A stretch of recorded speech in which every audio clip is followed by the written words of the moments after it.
so I will call the meeting to order.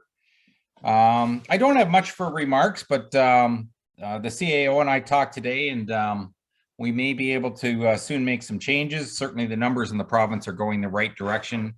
The province is getting rid of a lot of the restrictions, which I think will make quite a few people happy right now. So as long as the numbers stay where they are, I think we'll be good to go, and we'll have to have some discussions on where we proceed from here. And I imagine the CAO will either have a report or some information that comes forward to council.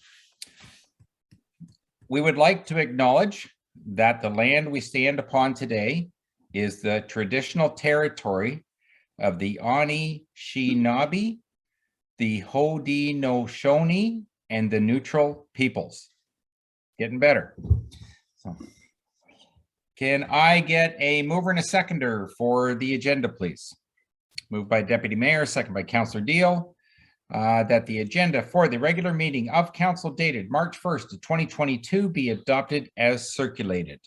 All those in favor? And motion carries. Thank you. Is there any disclosure of pecuniary interest from any member of council this evening? Okay, I don't see one from anybody else. I do have one later on in the agenda, and I have signed and sent in the paperwork to the office. And I believe that is for 6.1, and the Deputy Mayor will take over for that portion of the meeting. Can I get a mover and a seconder for the minutes, please? Moved by Councillor Chartrand, second by Councillor Wilby, that the Council of the Municipality of Huron East approve the following council meeting minutes as printed and circulated, and that's the regular meeting of February 15th of 2022. Any comments or questions on those minutes? All those in favor? And motion carries. Thank you. And since we are down to 6.1, I believe Jessica, as per proper etiquette, will move me out of the meeting at this point, and I will come back in after council has done this portion.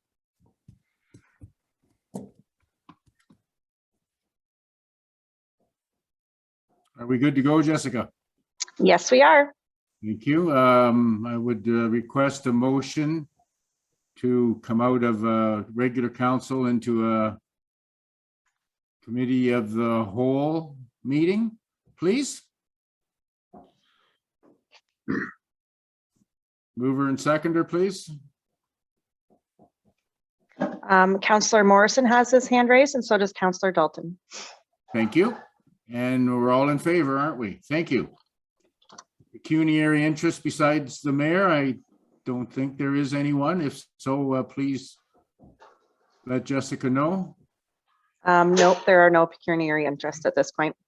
You have a preamble for us, Clerk Rudy? I do. So we do have the application that was received from Baker Planning Group on behalf of Pole Quality Homes on Concession 1, Part Lot 25, Lots 4 to 12, on Draft Plan 40T-19001, Linda Drive in McKillop Ward. So the purpose of this application is to seek relief from zoning bylaw 52, 2006 for the municipality of Huron East. The property subject to this variance is zoned residential, low density zone R1 on key map 60 of the Huron East zoning bylaw and designated residential in the Huron East official plan.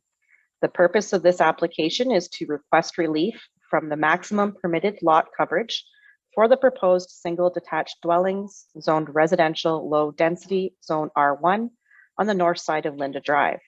The minor variance would apply to a total of 9 building lots and would permit an increase in the maximum lot coverage from 35% to 45%.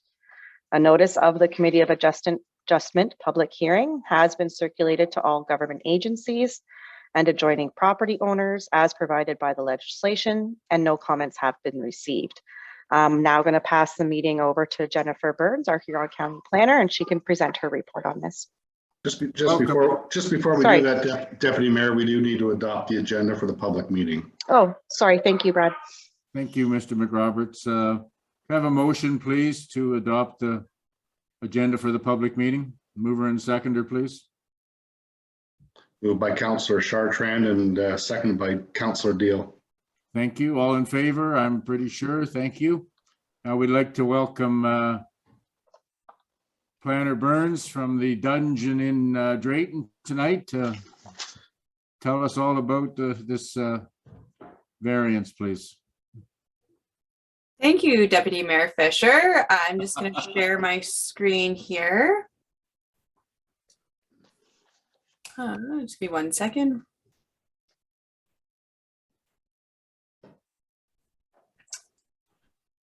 Okay, so this evening, as stated in the preamble, we have a minor variance, so MV01 of 2022 on Linda Drive. So just gonna, these are the subject lands outlined in red. So it's to the north of Linda Drive. And there are 9 building lots that will be subject to this application. And the application is to increase the maximum lot coverage on the lots from 35% to 45%. So as you can see on the slide here, lots 1 to 9 will be subject to the 45% lot coverage if this application is approved. And this is a site sketch to show a proposed 1-story house on one of the lots, just as a demonstration to show that it will meet all of the rest of the R1 zone requirements, but does require relief from the 35% to the 45% lot coverage.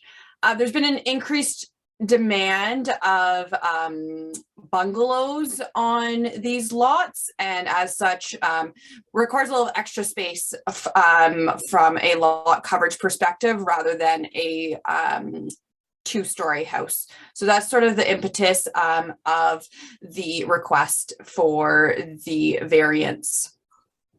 So as we've discussed, maximum lot coverage is going from 35 to 45%.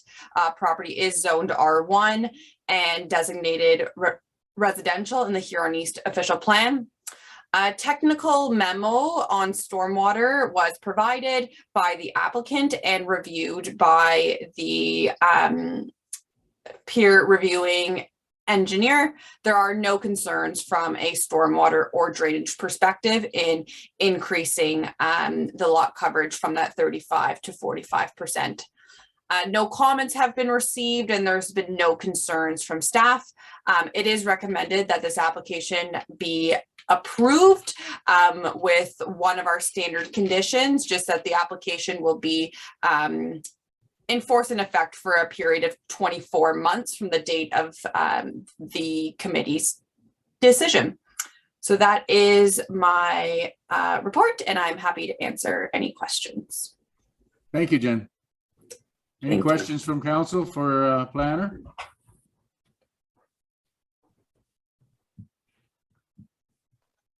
No takers, Jessica? No, nobody has their hand raised at this point, Deputy Fisher. Do we have anybody in the gallery who is in favor of this application who wishes to speak, please?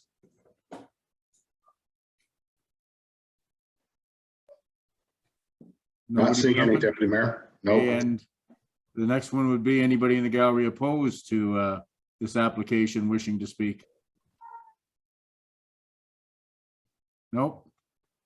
Planner Baker is with us. Does she have anything she'd like to say? To the Deputy Mayor, no further comments, just here in case there's any questions I can be of assistance with. Thank you, Ms. Baker. Okay, I think do we do a motion now, Mr. McRoberts? Actually, we do need a recorded vote, Deputy Mayor. Okay, and you'll take charge of that and it'll be perfect. Thank you. Yes, I can. Yes, I'll do that. I will read the motion out and then I will ask for a movement or seconder and I will get your votes. So it's just that the Council of the Municipality of Huron East, acting as Committee of Adjustment, has held a public meeting pursuant to Section 45 of the Planning Act 1990 with respect to minor variance application MV01-2022, Whereas no comments from the public were received, whereas no agency comments were received.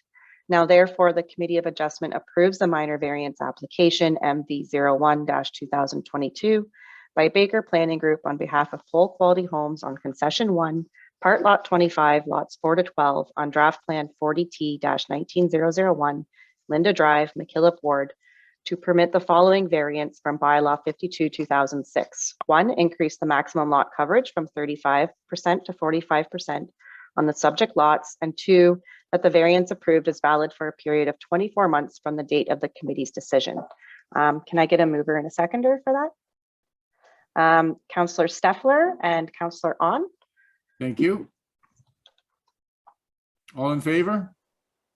Pretty much think so. Okay, good. Next. Sorry, Deputy Mayor, I actually have to do this as a recorded vote for the Committee of Adjustment Oh, decision. I'm sorry. Yes, I'm in a rush. No, tonight. that's, I'm sorry.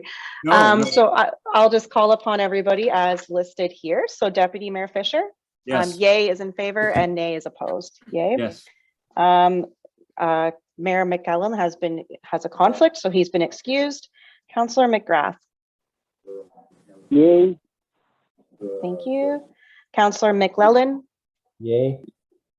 And Councillor Morrison. Yay. Councillor On. Yay. Councillor Steffler.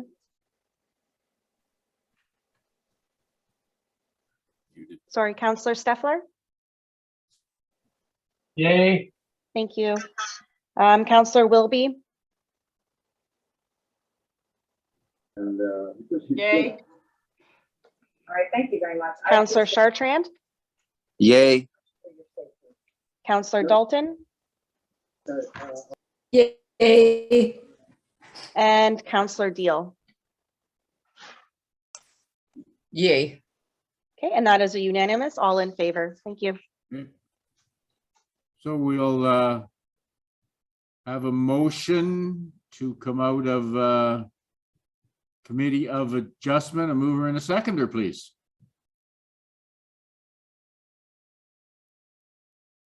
I see Councillor Dalton and Councillor Wilby. Thank you. All in favor? Pretty straightforward. Thank you. And we'll give it back to Mayor McClellan. Thank you all.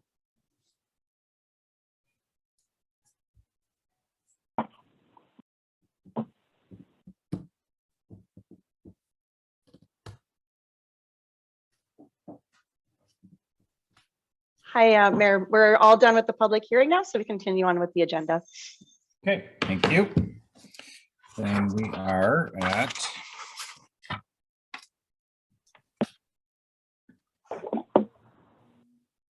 Jen Burns. Okay, we are at Council of Municipality Committee of Adjustment. I have us at, are we at 7 now? Yes, Well, we are. there's no accounts payable, so we're done actually 8.1. Okay, thank you. So can I get, well, we have a report provided by the CAO. So did you want to speak on that, Mr. CAO, first?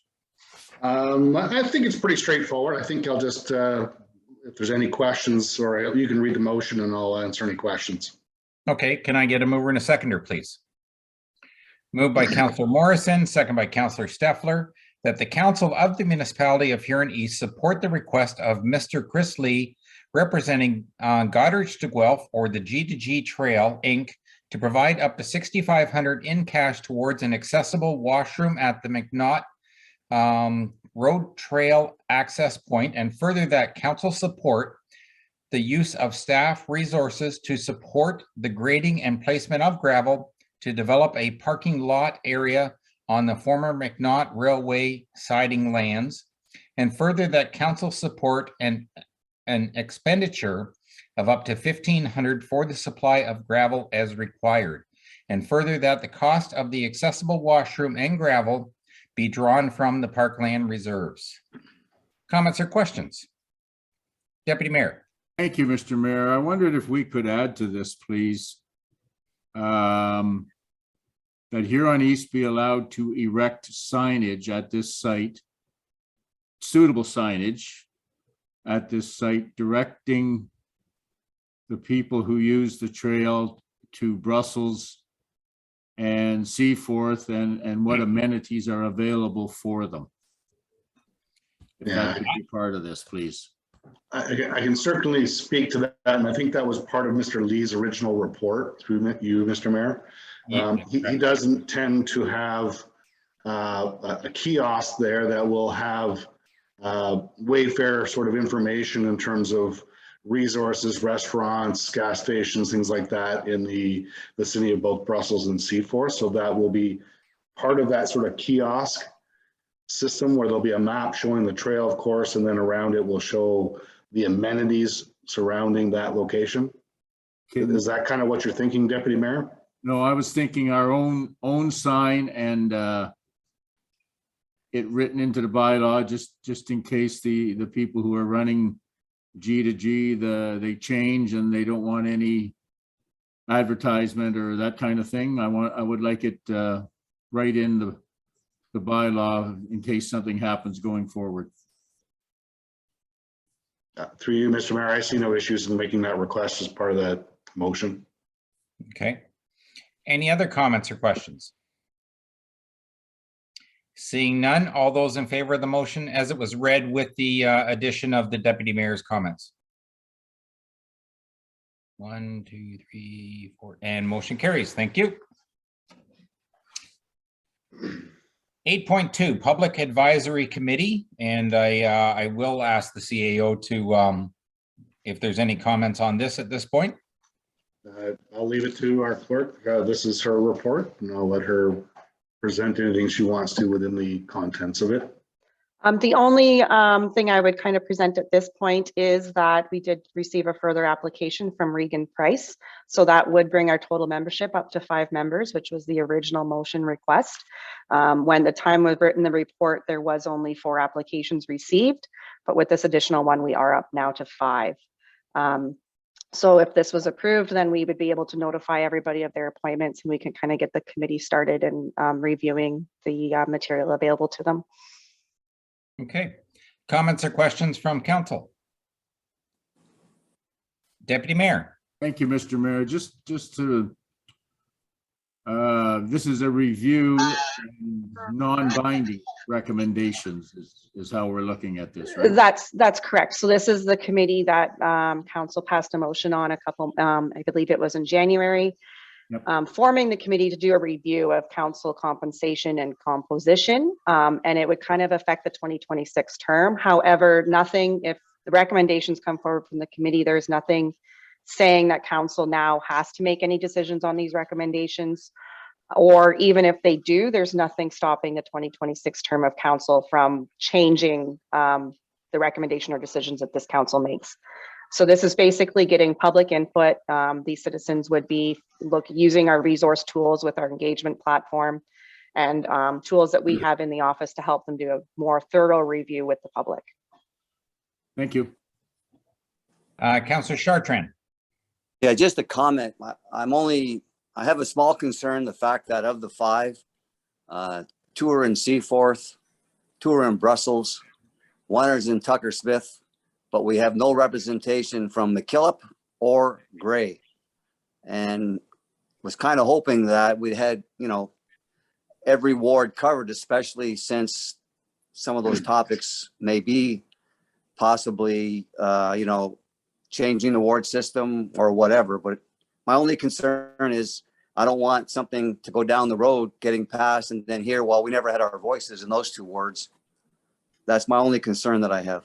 Only if I can address that through you, Mayor. We did put out ads throughout all of Huron East. So we did reach all the wards. We did do Facebook and Twitter and social media. Unfortunately, these were the only 5 we received, but that's not going to stop them from putting outreach and reaching the areas of Tucker Smith and McKillop.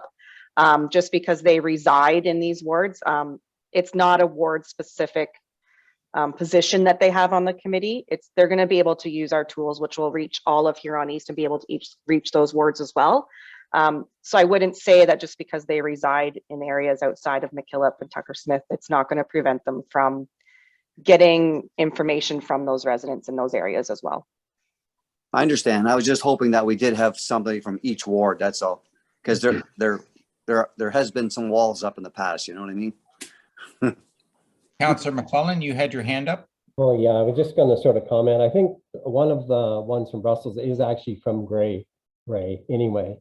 So I was gonna say, I thought it was a good mix of people. We have a farmer on there already that's got his name forward. So I think it's a good mix. I'm looking forward to see what they come up with. Thank you. And Counselor Deal, you had your hand up? Counselor McClellan has looked after my statement. Okay, thank you. Any other comments or questions from council at this time? All those in favor? And motion carries. Thank you. I'm sorry, Mayor, I don't think we got a mover and seconder on that unless I missed it when I was speaking to the report. Okay, all right, my mistake. Sorry about that. Can I get a mover and a seconder? Moved by the Deputy Mayor, second by Counselor McClellan. And that was already voted on and passed. Thank you. Next, we are at 8.2. No, sorry. We are at 8.3. And can I get a mover and a seconder on the tender for the half-ton trucks? Moved by Counselor Morrison, second by Counselor Deal. That council of the municipality of Huron East accept the tender of Listowel Chrysler in the amount of $51,106 plus applicable taxes for a 1-ton and chassis as tendered. And that's did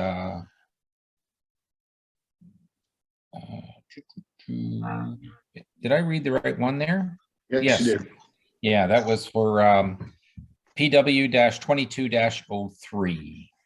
That's correct. Comments or questions on the motion? I have a comment or question, Your Worship. Go ahead, Larry. Did we not receive any tenders from Ford or Chevy? There seems to be Dodge is the only ones responded here. I just wondered if what that's all about. That's Okay, I thought there was a Ford in one of the offers, but I'll let the Public Works Director respond.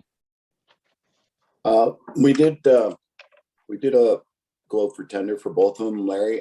For the 1-ton cab and chassis, only Chrysler from Listowel and Exeter submitted tenders. We did circulate the local papers. We also sent out tenders to 8 area dealerships to try and get a broad circulation of both tenders, actually. Ford did respond to the half-ton pickup tender, and so we had 3 tenders on the half-ton. yeah.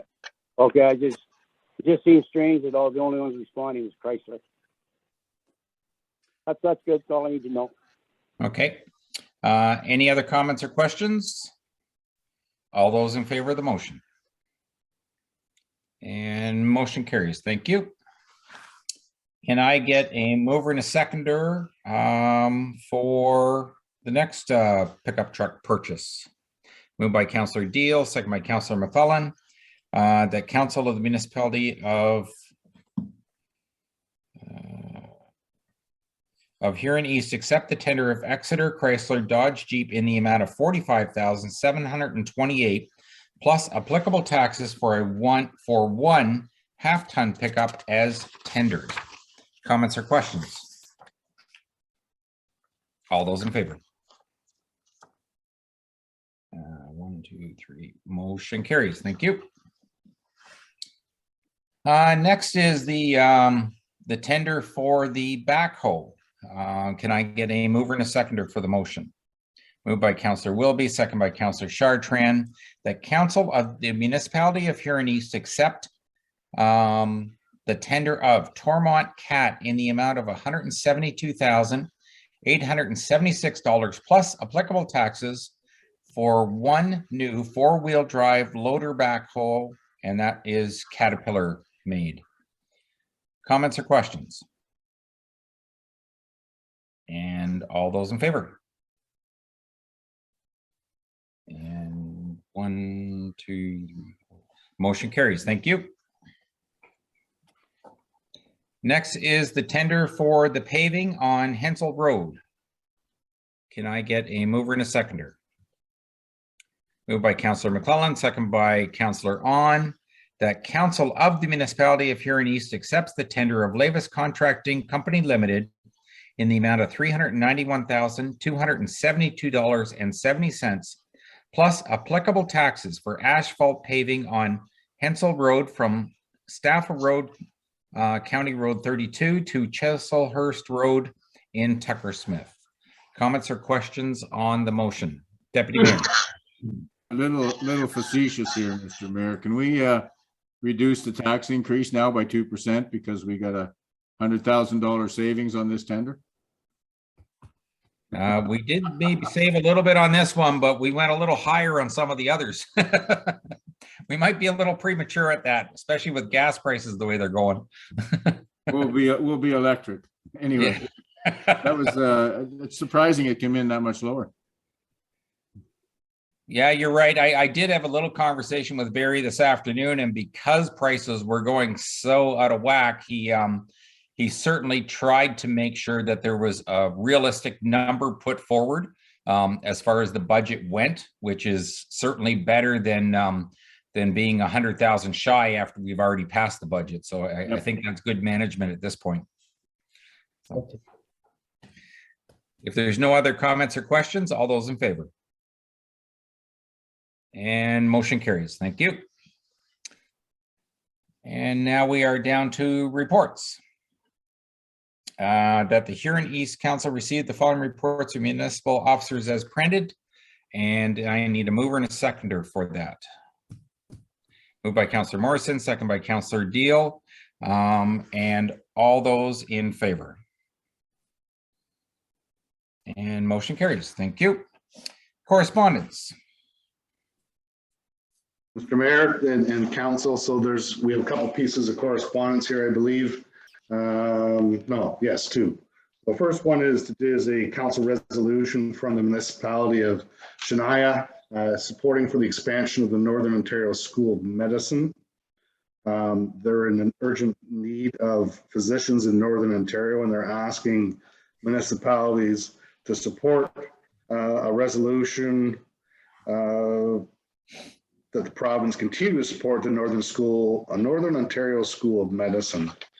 And the only comment I might add to this one is, while they're certainly trying to encourage that school remain, or the expansion of that school remain in place, I would suggest to council it might be favorable for us to continue to support it as well, because as many might know, they may go to school up there, but they might come and become doctors down in our community. So that's my only comment I might make with respect to this correspondence at this point. Any comments from council? Okay, seeing none at this time. All those in favor of the motion as it was read. And motion carries. Thank you. The next piece of correspondence is a letter that council received from, and I apologize if I'm mispronouncing the name, but the Yunt family that owned the Cranbrook Farm for over 40 years. If council recalls, this property is up in the Cranbrook, part of that old town plot area, where I believe there's a development going on by Mr. Schlump. And so there's an existing road allowance, Kent Street, that goes and actually goes directly down to the Maitland River. And the folks here are requesting, they do some work maintaining the area, certainly own several parcels of land in and about the area. And they're requesting to the town to offer to sell the land to the municipality. My only comment to this would be that I recommend council direct staff to bring back a report based upon this request, just to allow us to be able to do a good thorough review of the pros and cons and any considerations we might have with potentially considering disposition of this parcel of land. I'll give it back to you, Mr. Mayor. Mr. Deputy Mayor. Thank you, Mayor. I thought this one was pretty straightforward. Historically, when there has been a road allowance that is not going to be used for a road, and the people on either side of it, in this case, this family is on both sides, it has been offered to them. I think our price now is 7,500 an acre or something like that. I don't see any reason why we just don't go right forward with this. But there's no reason for people to access the river through potentially, no, it's not private property, but it's municipal property. I don't think they should be using that to access the river as well, should they? Through you, Mr. Mayor, if I may comment, I think it's an opportunity for people, like typically when we have road allowances that access to waterfront, we typically try to maintain them for the purposes of public access to those various waterfront activities. So that might be one consideration that I would like to present to council and review. I suspect also that, that subdivision that's being created there, one of the benefits towards that subdivision is being able to have some public access to the river in the immediate vicinity of that subdivision. So I think that would be something we'd want to consider as well. Go ahead, Bob. Thank you. I would ask the councilors from Gray, is there another route to get to the river that is close to that Cranbrook, potential Cranbrook subdivision?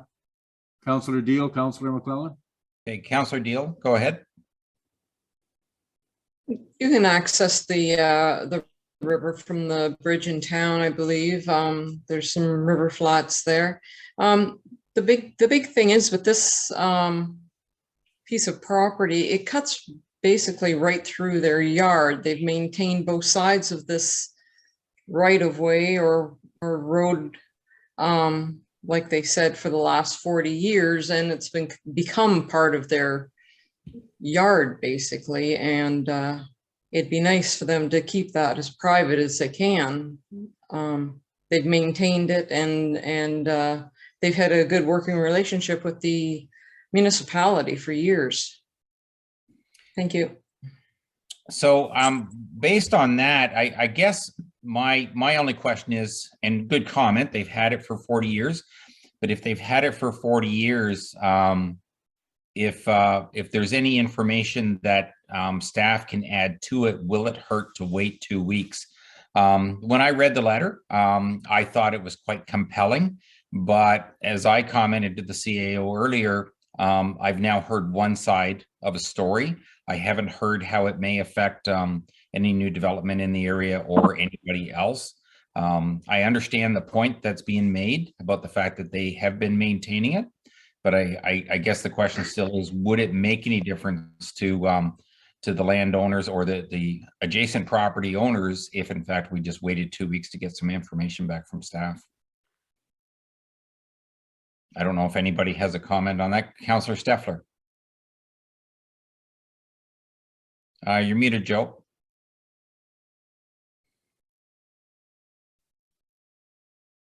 Sorry about that, Bernie. Does the municipality grade and maintain that road in the winter time? I can't answer that question. I believe they do, in terms of the fact that that road has been upgraded just recently. So we will do some road maintenance up and into that property. Not necessarily down in this section of the road allowance that's in question. Correct me if I'm wrong, Barry. Thank you. Yes, we do maintain that road allowance right down to the Yunt laneway. There's also new residences that will be built on, I do believe, the west side of that road for 2 or 3 houses. 2 houses, yeah.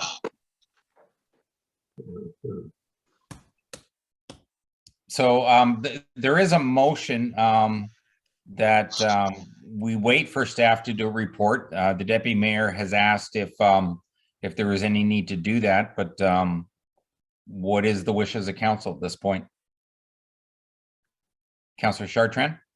I would like to let staff do a report and come back to the next council meeting. Okay. Any other comments at this time? Councillor Steffler? Yeah, I would certainly support staff looking at it because it's been maintained by the municipality as long as I've known.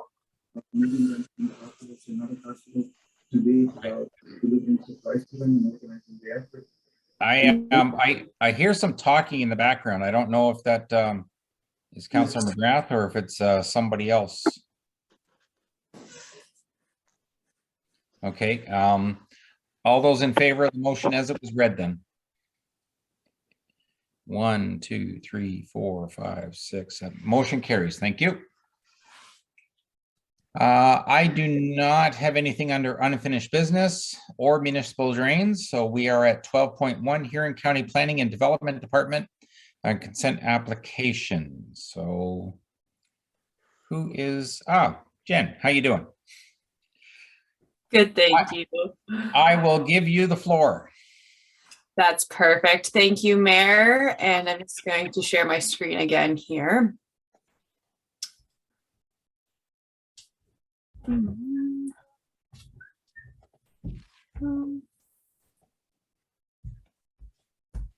Oh, sorry.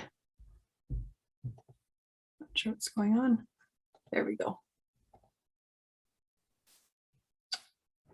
Okay, so tonight we have consent applications C13 and C14 of 2022. I'm going to speak to both applications at the same time here as they are dependent on each other, and I'm going to try and make it as easy for everyone to understand because I know it is a little bit of a confusing application. So the owner applicant is Baker Planning for John DeCroon and an Ontario numbered company. Property address is 44424, line 24 in the on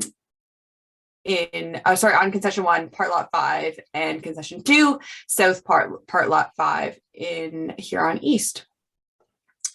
So on the screen here, we have the two subject properties. So the property outlined in blue, which is on the corner of Manley Line and line 34, contains the hog barn and existing dwelling, is approximately 148 acre parcel subject to application C13 of 2022. And the parcel outlined, sorry, one second here. Parcel outlined in yellow is approximately a 50 acre parcel that is subject to application C14 of 2022. So just keep that in mind as we, I also would note that in my planning report, some of the air photos and sketches that I had created did not include this 50 acre portion right up in sort of to the north of the farm property with the hog barn. So this is actually the correct air photo with the dimensions. So some of the photos that you're going to see cut off the property here, but this is the actual configuration of how the property is right now today. So just want to make that minor correction. All of the recommended conditions and such do line up with what was applied for. It's just the reference photos have a little bit of a mistake whereby I cut it off at the 100 acres rather than the 150. So all of that to say, this is the site sketch that was provided in the application. So again, working with two different applications here. Application C13 proposes to sever 31 acres and have approximately 116 acres retained. There is an existing dwelling on what was the 31 acres, and that dwelling will need to be removed in order for this new lot line here and the existing hog barn to meet the MDS. So now that the house here is on a separate parcel than the hog barn, the house and barn will not meet the required MDS setback distance. So there is a requirement that the house be taken down so that there are no outstanding concerns from an MDS perspective. The applicant is fine with this, as that's what they applied for in their application. So they are well aware that there will be a requirement for the house to be removed. Application C14 of 2022, severing approximately 32 acres of vacant farmland. Severing 19 acres of vacant farmland, and there'll be approximately 32 acres that will be retained. And then at the end of the day, so both parcel A of the retained and parcel B of the severed are going to merge, and parcel A severed and B retained are going to merge on title. So essentially at the end of the day, we're still going to have 150 and a 50-acre farm. The configuration though is just, instead of being north-south, is going to turn to be somewhat east-west. So this, again, as I apologize at the start, the retained here does go up a little bit further. So that this is just the air photo of the sketch that we just went through. So at the end of the day, this is what the properties are going to look like. So 50 acres here and 150 acres to the north there. The house, again, will be required to be demolished. And you also see within the conditions that the current zoning bylaw does provide relief from the distance of the existing hog barn to what was considered the exterior lot line. However, now when this severance, if it does go ahead, the hog barn will need relief from now what will be the front yard setback. So there is a rezoning requirement that has been included as a condition of the consents in order to recognize the distance to now what will be the front lot line. You may recall that there was a minor lot addition that was completed for the grain elevator portion of property here, and there is a requirement for a rezoning for the setback to the new lot line as part of the minor lot addition. So both of those rezoning requirements could be completed in likely one application, which would satisfy both this application as well as the previous application for a lot addition for the grain elevators. So I hope that all maybe made some sense, and I'm happy to answer any questions that anyone might have. Thank you. Any questions of members of council? Councillor McClellan. Thank you, Mr. Mayor. Through you to Jen. Jen, can you tell me, I'm kind of looking at the property. So what are you going to be able to do with that 50 acres? You have no house on it. You basically can't build a barn on it. Yeah, it's a good question, Councillor. So the house in the current location does not meet the MDS setback distance to that barn. I don't think that again, I don't know the distance from that barn, let's say to, I'm just going to share my screen again here. The distance from this this barn here to perhaps more of the corner of the property, there may be some opportunity if someone wanted to construct a dwelling there, provided that MDS was met. Again, I'm not sure, it doesn't look like there's any livestock barns or anything on the neighboring parcel there. But yeah, I mean, it's a very good point, given that, you know, yes, this house does need to come down based on the MDS setback distance to the barns here. You could technically build another barn on it if you were able to meet MDS to the house that has already been severed over here. And if there's a house on this property as well, you would need to meet MDS distance to that. So it is, there are some restrictions absolutely on this property as far as what could happen from constructing a new home or a barn. So back to you again. So go with the scenario then of possibly building, once the old house is gone, build a new house in over closer to that residence that's already there. So let's say there was minimum distance, maybe was met, maybe not, maybe there's a minor variance. But would that handcuff then, say if that hog operation then on Manley line ever want to expand, would that handcuff them from being able to do that? Another great question. So, excuse me, given that there is already a house on a separate parcel here, I do think that this will restrict the hog barn before a new house over here would further restrict the hog barn. So just by looking at the air photo, I would say that I don't think in constructing a house in the corner, provided that they were able to meet all of the requirements, I don't think that would further restrict the expansion of this hog operation. I also would say that provided where the lot lines have been proposed here, it's going to be pretty challenging, I think, to expand this hog operation in the exact sort of location that it is, given that MDS requirements do need to also be met to the lot lines.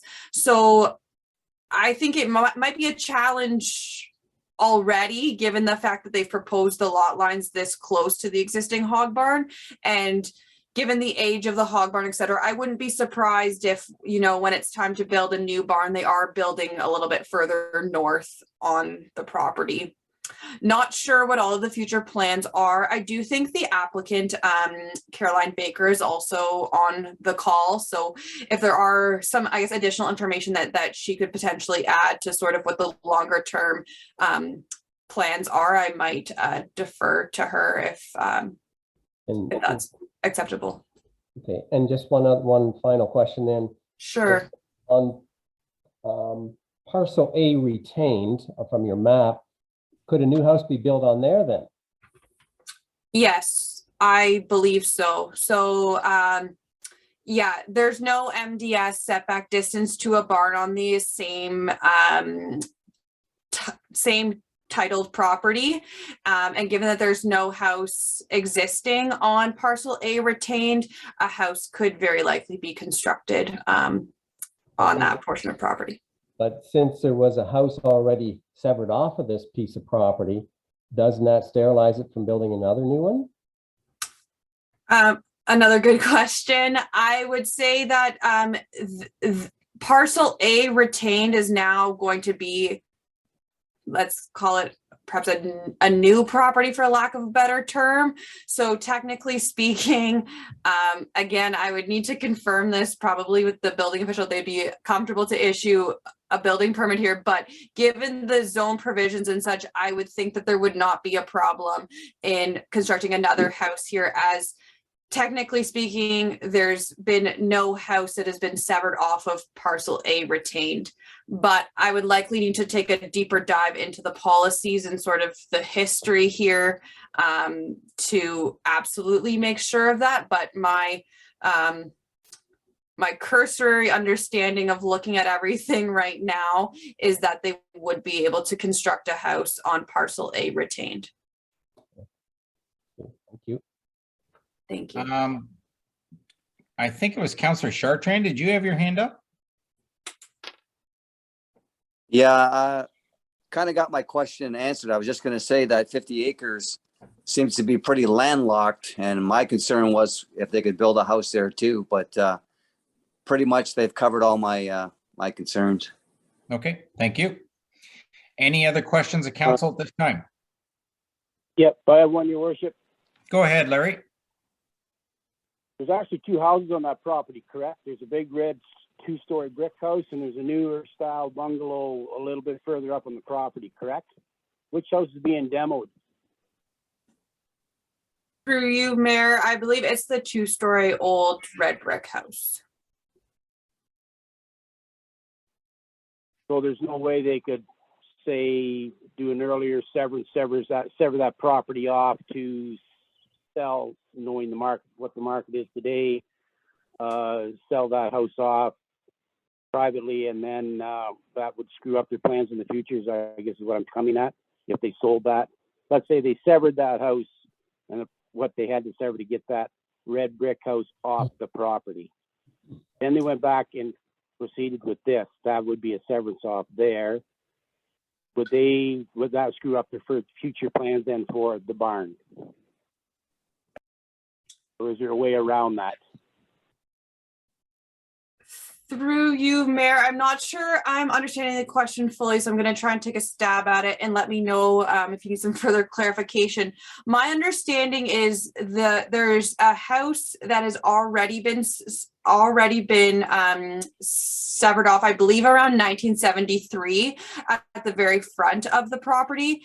And then there's the two-story brick farmhouse that is set a little bit further back.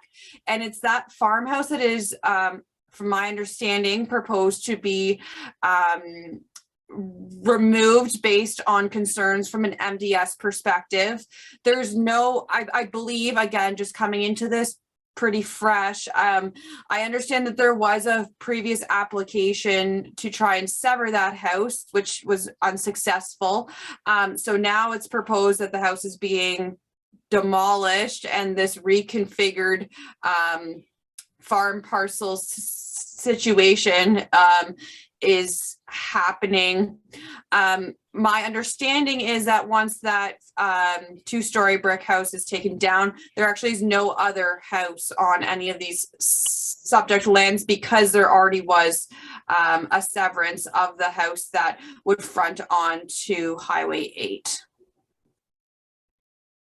Okay, that sort of answers my question then. So they did in the past, by the sounds of it, try to sever the red brick house, but that failed. So now the plan is just to refigure the properties and then they can build their barn and demo the red brick house.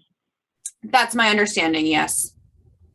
Okay, I wasn't aware that they tried to sever it because it's, I know just from a point of view, it seems like too good a house to put a bulldozer to, but I guess if laws are laws, what can we say? That's all I had. Any other questions of council at this time? Okay, seeing none, can I get a mover and a seconder, and I will read the motion. Moved by Councillor Morrison, second by Councillor Wilby, that Council of the Municipality of Huron East acknowledge the report of Huron County Planner Jennifer Burns dated February 23rd of 2022 and has no objection to severance application C13-22 of Baker Planning Group, John DeCroon, and 2621-761 Ontario Limited for Concession 1, Part Lot 5 and Concession 2, South Part Lot 5, McKillop Ward, provided the following conditions are met. That the conditions imposed be met within 2 years of the date of notice of decision as required by Section 53, paragraph 41 of the Planning Act, RSO 1990 as amended. B, that all municipal requirements, financial and otherwise, be met to the satisfaction of the municipality. For example, servicing, connections, cash in lieu of park dedication, property maintenance, compliance with zoning bylaws for structures. C, that a survey showing the lot lines of the severed parcel and the location of any buildings thereon and a reference plan based on an approved survey be provided to the satisfaction of the municipality.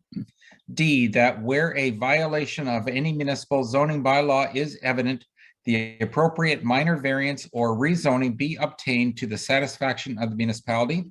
E, the subject property be rezoned to recognize the reduced front yard setback to the existing livestock barn to the satisfaction of the municipality. F, that section 65 of the Drainage Act be addressed to the satisfaction of the municipality. And G, the existing dwelling on the severed lands be demolished and removed to the satisfaction of the municipality. Any final comments or questions? All those in favor? And motion carries. Thank you.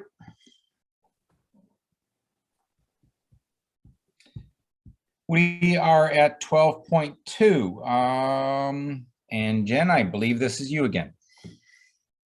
Yeah, so I did do both applications in one, but we do have Okay. two motions there for you. So happy to answer any questions about C14. I can again just quickly bring up the screen here. Well, and I understand, since you already went through the whole thing, I think if there was any questions, they were probably already taken care of. Perfect. Unless somebody wants to raise their hand, then I will read the second motion then. So I still need a mover and a seconder for the second motion though. Moved by Deputy Mayor, second by Councillor Steffler, that the Council of the Municipality of Huron East acknowledge the report of Huron County Planner Jennifer Burns dated February 23rd of 2022 and has no objection to severance application C14-22 of Baker Planning Group, John DeCroon and 2621 761 Ontario Limited for concession 1 part lot 4 McKillop, provided the following conditions are met. A, that the conditions imposed be met within 2 years of the date of notice of decision as required by section 53, paragraph 41 of the Planning Act RSO 1990 as amended. B, that all municipal requirements, financial and otherwise, be met to the satisfaction of the municipality. For example, servicing connections, cash in lieu of park dedication, property maintenance, compliance with zoning bylaws for structures. C, that the survey showing the lot lines of the severed parcel and the location of any buildings thereon and reference plan based on an approved survey be provided to the satisfaction of the municipality.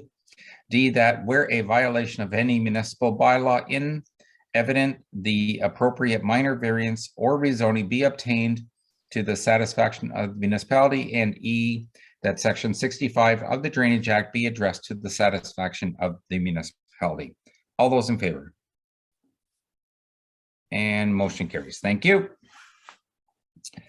We are down to council reports. So are there any council member reports at this time? Mr. Deputy Mayor.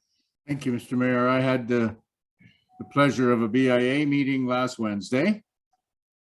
And I lost track of how many times parking was brought up. So I would ask Mr. McRoberts and Mr. Mills, I'm not sure who, if someone besides Mr. Brocklebank could ticket vehicles on days beside Tuesday. The concern from the BIA members is that there are several people living above Main Street that do not have parking provided by their landlords at the rear of their buildings, or they are too lazy to park at the rear of their buildings and walk around, but they are parking on Main Street all day, every day. And they have impunity. There's nobody doing tickets except on Tuesdays. And maybe they know it's Tuesday and move that day, but it's a really big issue. Our parking has been decreased a great deal with the recent road work. We lost spots because we made our spots bigger. That was fine, but we also lost spots several years ago when they put in the left-hand turn lane and the right-hand turn lane at the northeast corner. So the BIA is upset, and I agree with them 100% on this parking issue. And also for the landlords that don't supply parking, could there be some way that something could be arranged that the tenants could park in the John Street parking lot for a nominal fee? If something like that could be arranged, but yeah, the BIA is very, very upset about the parking. Okay, I'll go to the CAO for a comment. Yes, certainly in terms of the first part, I will speak to our bylaw enforcement officer and see if we can do a little bit of a blitz on the parking on Main Street over the course of the next few weeks. In terms of the second point, in terms of the John Street parking, I did have a conversation with a, I guess I'll call it a landlord, who had tenants that did not have parking at the rear of their building, and did make an offer to use a portion of that John Street parking lot the municipality owns to be able to basically sell a parking permit, I guess what I would call it, that would permit them to park there. And it wasn't well received, I don't think, at the point, but that certainly that offer still stands. Should there be a landlord that needs that service, we can certainly and are more willing to look at trying to be able to accommodate some form of parking within a lands owned by the municipality, and some of our parking lots that could be designated what I will call like a permitted overnight parking type area. So certainly something we can accommodate if there's any interest. At this point in time, I've had one inquiry. They didn't seem like to follow through on it, but certainly if the BIA is aware of anybody that is struggling with that, have them speak to me, Deputy Mayor, and I'd be more than happy to help them. Yeah, I do like that idea, Mr. McRoberts. I guess it's maybe educating the tenants as well as the landlords that is available. But how would we go about, we don't want to bring Mr. Brocklebank in for 4 days a week if it's not needed. Is there someone on staff that can do the same thing? In terms of the enforcement, no, they have to be trained to use the POA and be permitted. I don't know if permitted is the correct word or not, but to be able to issue a POA. So it is only him, unfortunately. But certainly, you know, we can certainly have him come by. And like I say, I'm not just suggesting we're going to have him spend 4 days there straight, but I think maybe a little bit more random type of enforcement during those daytime hours would be helpful. That would be greatly appreciated. Thank you. Not a problem. Councillor Chartrand. Yes, through you to the deputy mayor. Bob, was there any comments about store owners and store employees also parking on Main Street, which I see a lot? The core membership knows who the BIA members are, who are truant, and they personally talk to them. One in particular, you might as well talk to a wall. I've talked to him myself and got a tonguing. I definitely would like to see that person ticketed every day if possible, but I think there's two, if I'm not mistaken, Ray, and I'm not sure about staff. There definitely are two merchants who are truant all the time, and if they could be ticketed frequently, that would be great. The reason why I ask is I've had some people when I walk uptown ask me why are employees of the stores parking out front. So yeah. Anyways, I just wondered if that was topic. Just the two truant ones were brought to my attention. None of the employees were, but I'll go back to the BIA with that. Thank you. Okay. Any other council member reports at this time? Okay, seeing none. Mr. Deputy Mayor, do you have anything from County Council? We passed the budget with a 3.06 increase. One of the new hires was changed to a student, summer student hiring, and another one of the new hires was put off till 23, but there was the other ones were left in the budget. I think that was the main point, I think, wasn't it, Bernie?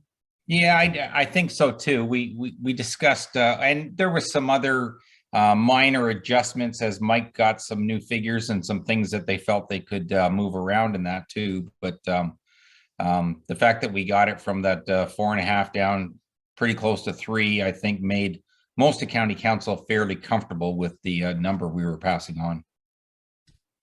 So, any Councillor McClellan? Thank you, Mr. Mayor. Through to you and to the deputy mayor. Do you know, does Huron County Roads have a Twitter account? I can't answer that question because I'm not on Twitter. Well, either am I, but it's amazing how many people have pointed that out. I guess Perth County Roads do have a Twitter account, and they go on there, especially in, you know, stormy days. They'll send out a tweet or whatever it's called and say, you know, these roads are in bad shape, or these are being plowed, or et cetera, et cetera. They said Huron County does not have something, and they should probably look into that. So it's just a suggestion. I know nothing about it other than that. So. Okay, no, that makes perfect sense to me, the way you're explaining that there. So we don't have county tomorrow. We do next Wednesday. So I will raise that with county council during councilors' issues. Well, and it's not only for, you know, like snowy days as well, but I mean, if there's an accident somewhere or something like that, it does appear that Twitter is used quite often for things like that. I think Huron County or the OPP have a Twitter account, obviously, and stuff like that gets sent out quite often as well. So I just think it's something that probably they should look into and maybe consider it. So thank you. No, that's good. Thank you. Was there anything else, Bob, at this point? No, I think that's got it. Okay. Any other boards, committees, meetings, or seminars that anybody wants to bring up? Okay, seeing none. Are there any requests by members at this time? Are there any notice of motions for future meetings? Any announcements of things going on in the community? Oh, well. Go ahead, Bob. Thank you, Mr. Mayor. We had our first homeless walk on Saturday night. I'd like to thank council for their support and the public for their support. We had a little over, I think, a little over 20 people do the morning walk. It was a bit longer, and the evening walk, I think there was 18 of us, and raised over $4,000 in total from Huron East, which was very minor compared to the total overall. Godrich and was amazing. It was close to 100 raised, and Wingham and South Huron or Exeter did over 40 each. So it was a very, very good day for towards homelessness in Huron County. I know the family that that we always have sponsored over the years. I think they're with a group from South Huron, but I haven't heard from them since. What was the temperature on Saturday when they were doing the walk? There was a little bit of a breeze coming out of the. I would think it was -6 to 8, and the wind chill put it down a bit further. Wow, that's dedication then. Well, you knew it was coming, and you dressed for it. And then as I was saying earlier, the Lions had some fortification afterwards, so it was good. Okay.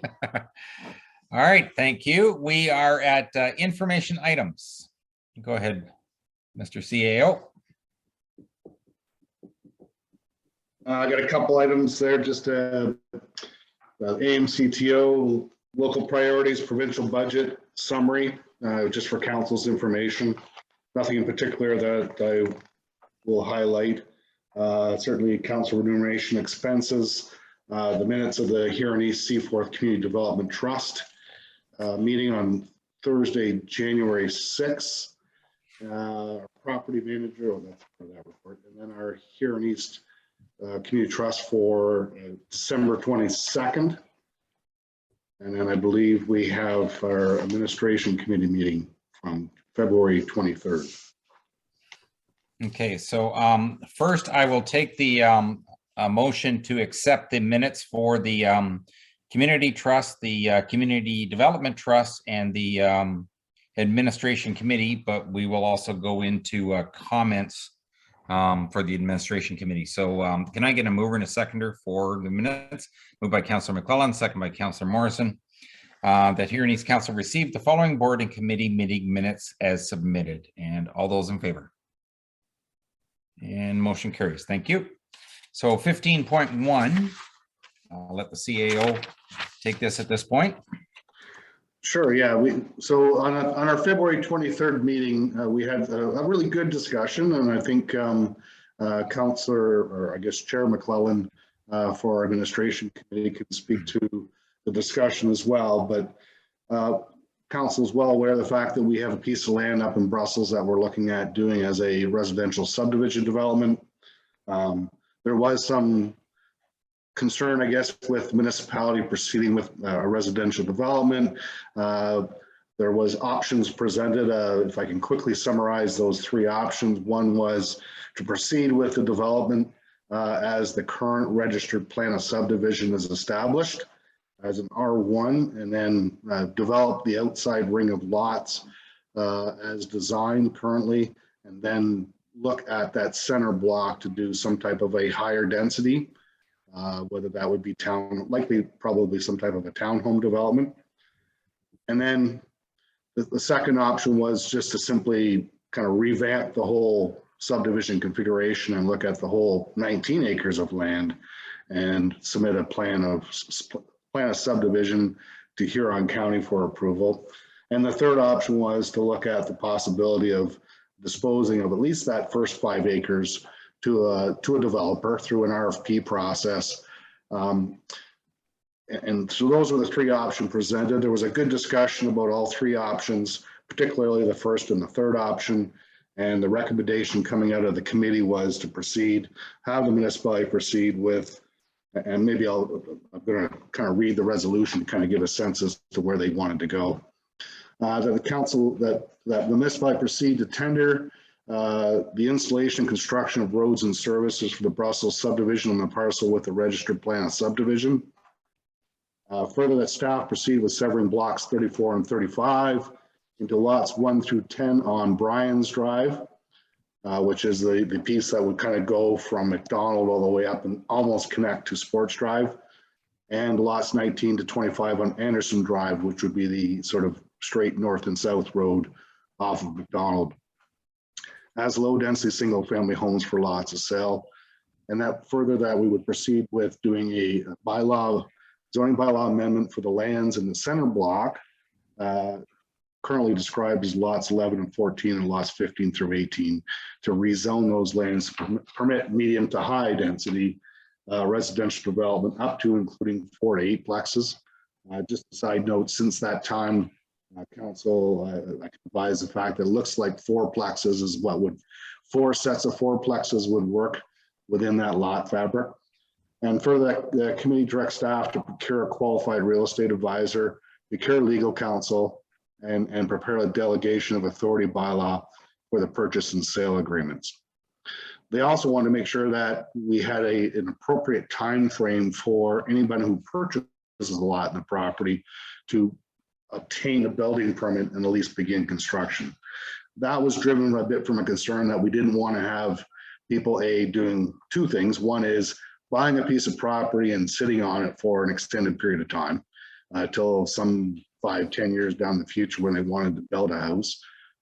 We as a municipality want to see the subdivision filled, homes built, be developed. And I think also by putting some 2-year time frame or something like that to it will help prevent sort of that concept of speculation. So someone can't go buy the lot and the pretext that they'll sit on it for a couple of years and then try to flip it again. They'll miss their mark in terms of being able to have a home built on that property. So those are 2 of the thoughts that came through with it. There was some discussion, I think, that the committee had with respect to how these lots would be sold. And we kind of deferred that discussion until such time we did actually procure a qualified real estate advisor, such that they could provide us some professional guidance and advice as to how we would best dispose of these properties and market them, sell them, etc. So that's the direction that came from council. So what I have been or would be working based upon council's approval of this would be developing an RFP to go out to procure a realtor to advise committee and council on the development of this property.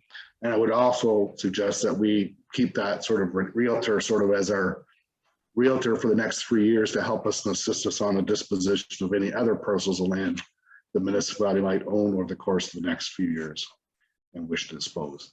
So I kind of read the motion. I'll let the mayor read it all over again, but No. that's a bit of a summary for the council members who were maybe not in attendance at that committee meeting and the outcome of the discussion. Chair McClellan, if there's anything I missed, please feel free to comment or add. I think you covered it pretty well, Brad. Thank you. So I'm certainly not going to read the motion over again. I do want to do a little synopsis of the fact that we actually had 2 administration meetings that got us to this point, and I just want council to be aware of that. I think the committee did a great job and really did take everything into consideration as far as ideas going forward.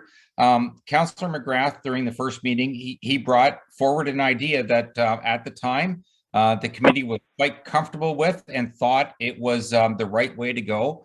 And at that point, the committee was willing to actually just not do any of the development of the property. The advantage of that being is that the municipality didn't have anything invested that they had to recoup and wait for the lots to sell other than the money that we already currently have invested in it.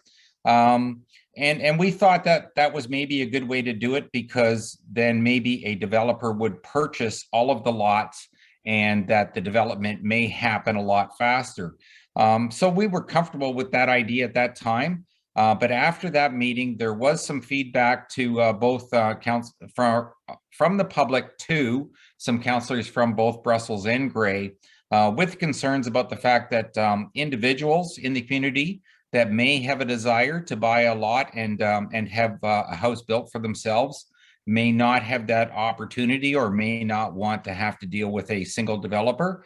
Also, the fact that there are some people in the community that do construction of homes and that this project as a whole may be too big for them and they may miss out on that. So the committee took that information, we sat down again, and we discussed a number of different ways of dealing with it. But at the end of the day, this ended up being, we think, the best solution overall, because we can offer each of the lots for sale. That price will be determined both through, excuse me, the cost that the municipality has in it and the recommendations from a realtor of what fair market value would be going forward. So the municipality will certainly make sure that we recoup all of our money. But this allows somebody in the community, if they want to buy a lot, to do so.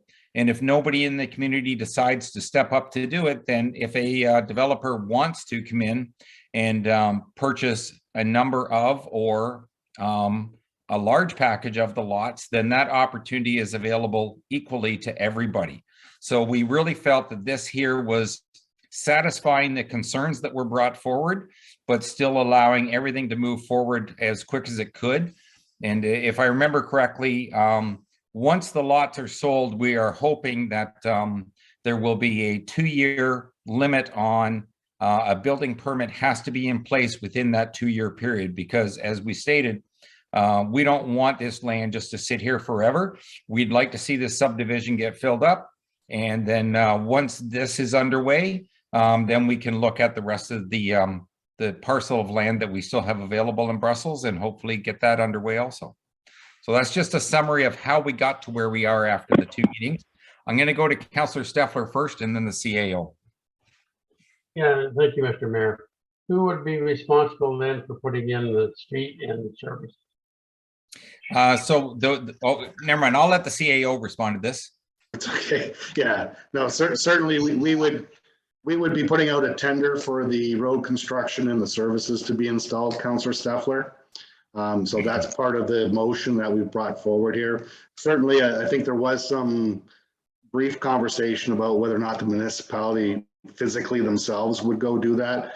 We just don't have the depth of resources or equipment to be able to take on a construction project of this magnitude. So we would still tender it out as we would any other kind of road reconstruction work within the municipality. So I hope that answers your question, Councillor Steffler. Thank you very much, Brad. Just a follow up to the mayor's comments. I think one of the other advantages I think that we have in terms of the municipality proceeding with this is I believe that we would have a faster time frame to be able to have homes begin to be constructed in that, as opposed to a developer. It seems a bit odd. The developer might, once they get their approvals all in place, might be able to build houses quicker, but not necessarily get to the same point we could. I suspect if all goes well in terms of tendering processes and things like that, we could have homes being constructed as early as this fall. Whereas if it was a developer, it probably wouldn't happen until spring of next year. Any final comments or questions of council members? Councillor McClellan.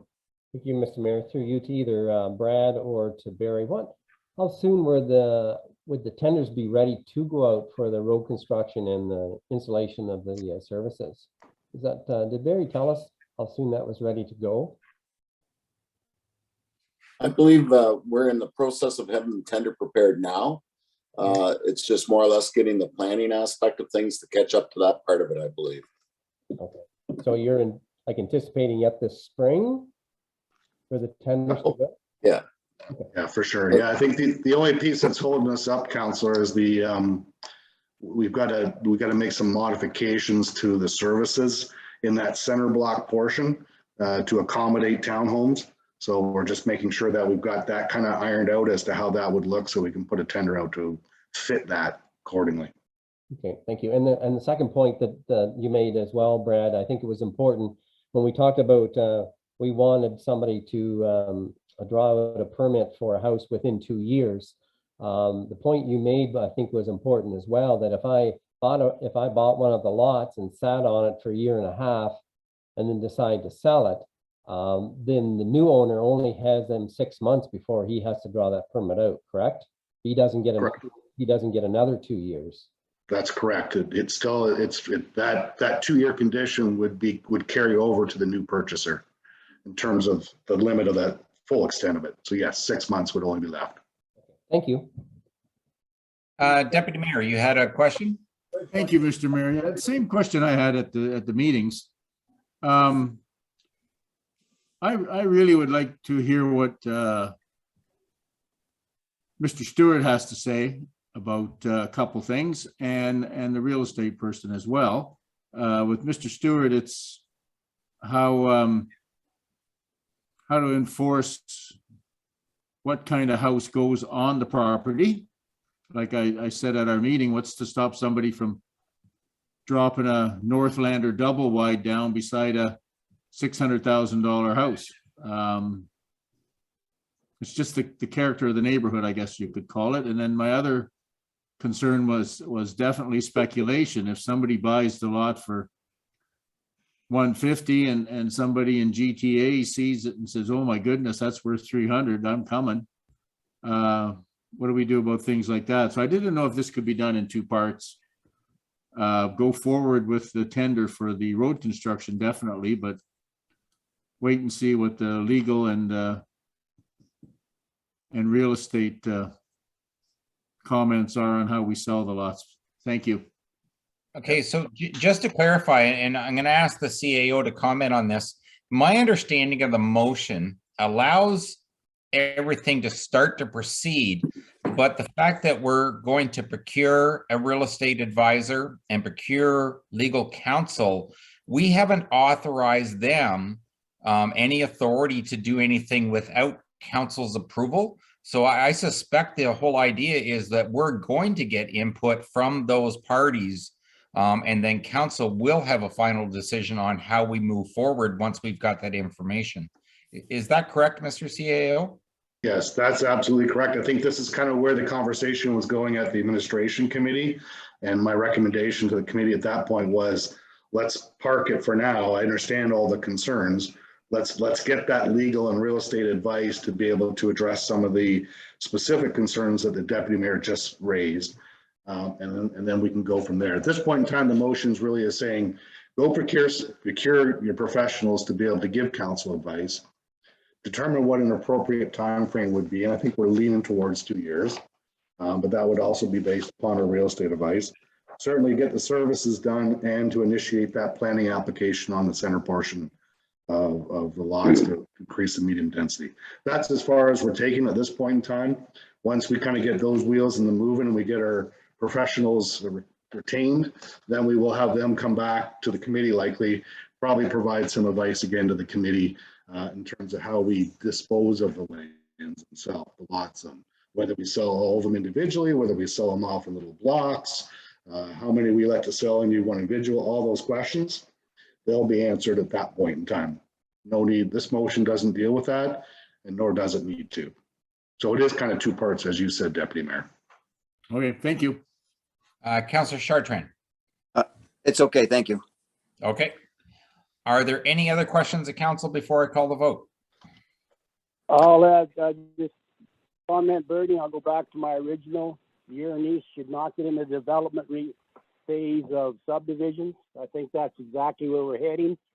I don't, as a taxpayer, I don't like my dollars being used to develop land. They have developers that do that as a living and for building houses, et cetera, et cetera. So I just go back to the original that we are not developers and we need to do it. Okay. Okay, thanks. Yeah, and the point was well taken, Barry. And this is in no way a guarantee by any means, but both the CAO and myself are aware of information that we received from the province stating that the province wants to do whatever they can to assist with municipalities going ahead with developments at this time.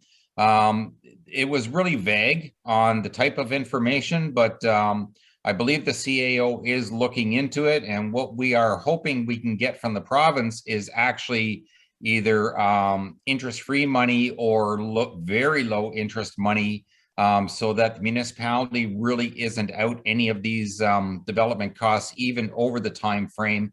But again, we don't have any finals on that. All we received so far was just this letter that the province does want to assist municipalities if they're coming up with ideas on how to help the housing market. So hopefully that is something that that will work in our favor going forward.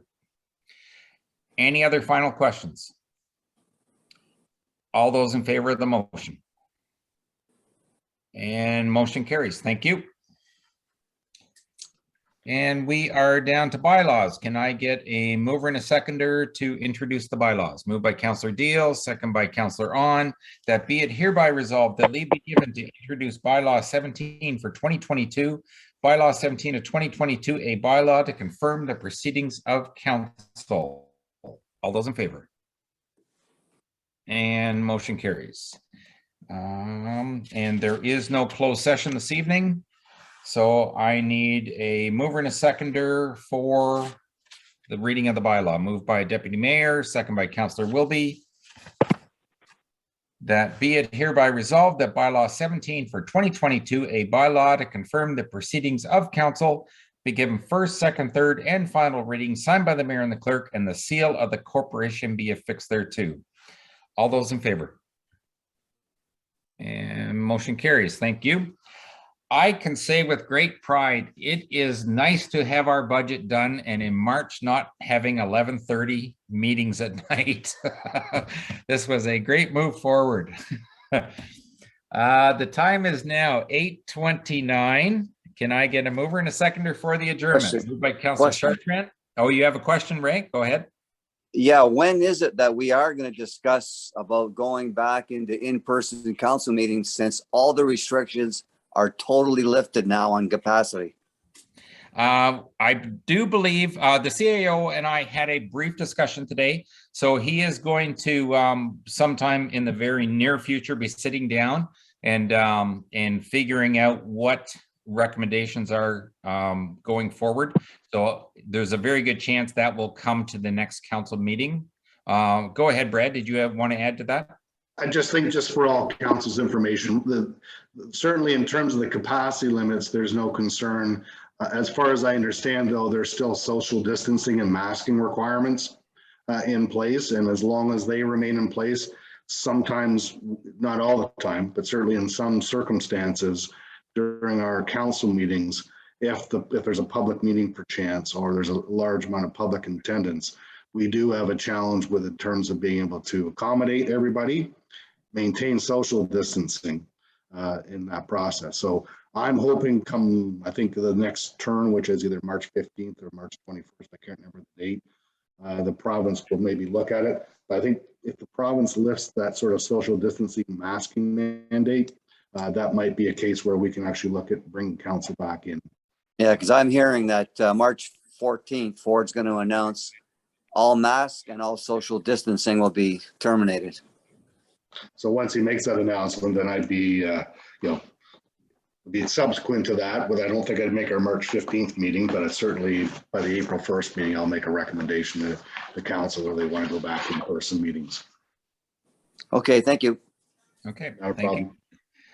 So did I get a mover and a seconder already? Oh, go Councillor Deal and Councillor Chartrand. That the time now being 8:31 p.m. that the meeting do now adjourn until March 15th of 2022 at 7 p.m. All those in favor? And motion carries. Thank you very much, folks. Thank you, everyone. Have a Good good night. evening. Take care. Right, everyone.